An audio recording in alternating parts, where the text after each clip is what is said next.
ada dokumen dalam mengajukan tersebut? Kira-kira apa Ya, pertimbangan? siap. Terima kasih Pak. Hari ini politik itu adalah pilihan. Ya, saya ini sudah hampir 15 tahun, sudah mau 3 periode jadi anggota DPRD. Tentu sebagai kader yang baik, pemimpin yang baik, senior yang baik, dia harus mampu mengkaderkan orang. Ya, untuk mengganti posisi para kader-kader yang lain, ya, dalam hal target-target politik yang akan diambil oleh partai. Oleh karena itu hari ini saya tidak mengambil bagian dalam situasi itu. Ya. Tentu partai punya pertimbangan-pertimbangan lain, ya, dalam agenda-agenda politik yang akan datang. Kira-kira seperti itu. Pak Sekretaris, padahal kaderisasi Pasek, apakah ada target besar yang mau dicapai? Oh iya, tentu. Semua partai politik punya agenda besar. agenda seperti apa itu? Agenda Ya. pribadi maksudnya, agenda pribadi dari Pasek. Sebentar ini kan kita menghadap pemilu legislatif tahun 2024 dan di bulan berikut itu kan ada pemilihan bupati. Ya. Kemudian kita menghadapi pemilihan presiden.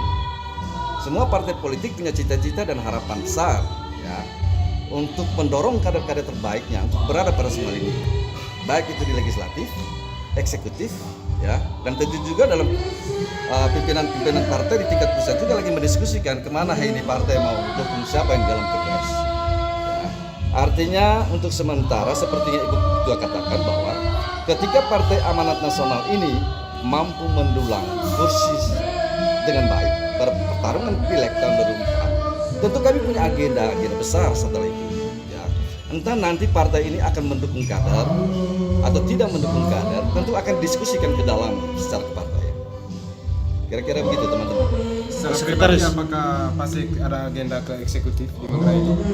Secara pribadi iyalah, ya, sebagai kader dari partai yang sudah membina saya dari nol sampai saya saat ini, tentu mimpi para politisi tentu arahnya ke sana. Ya. Tentu arahnya ke sana. Sebagai bupati, Ya, dan itu menjadi salah satu alasan kenapa tidak mendaftarkan diri sebagai. nanti kita lihat ya. Nanti kita lihat dinamika perkembangan ya selama proses persiapan pemilihan legislatif. Tadi Ibu Ketua sudah sampaikan bahwa kita lihat saja nanti hasilnya. Ya. Tentu tadi sudah disampaikan bahwa PAN akan mengusung kader sendiri kalau mungkin. Tetapi itu juga kan tergantung dinamika hasil diskusi dan target-target kemenangan partai untuk menghadapi beberapa agenda-agenda politik ke depan.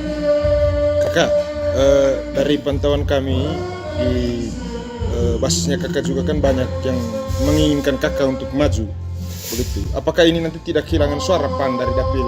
Tadi Pahom kami dan sudah katakan bahwa Gelak? di hampir semua dapil kami sudah mempersiapkan kader-kader terbaik. Ya. Tadi saya sudah katakan sebagai senior, tentu saya punya kewajiban untuk mengkaderisasi, ya, kader-kader yang mau mengisi posisi-posisi kekurangan-kekurangan kader untuk target-target yang lebih besar. Artinya bahwa untuk dapil 3, ya, khusus dapil 3 dapil saya itu, kami masih yakin kok. Ya, kami masih yakin kami akan mendapatkan. Ya, tadi mimpi Ibu Ketua tadi bisa mendapatkan 2, tapi minimal 1 kami mesti dapat. Apakah kesiapan Pasek untuk maju pada Pilkada 2024 ada kaitannya juga dengan mundurnya pembangunan di Manggarai?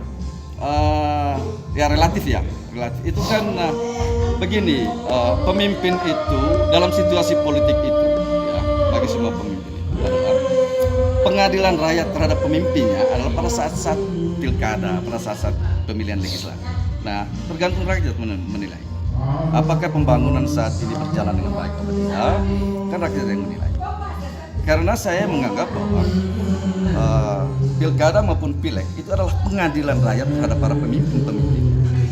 Nanti tergantung rakyat lah untuk menilai kondisi saya. Kakak terkait dapil 3 tadi, berarti kakak sudah mengkaderkan orang Ya, kami sudah mengkaderkan. dan keputusan kakak untuk mundur ini itu sudah dikonsultasikan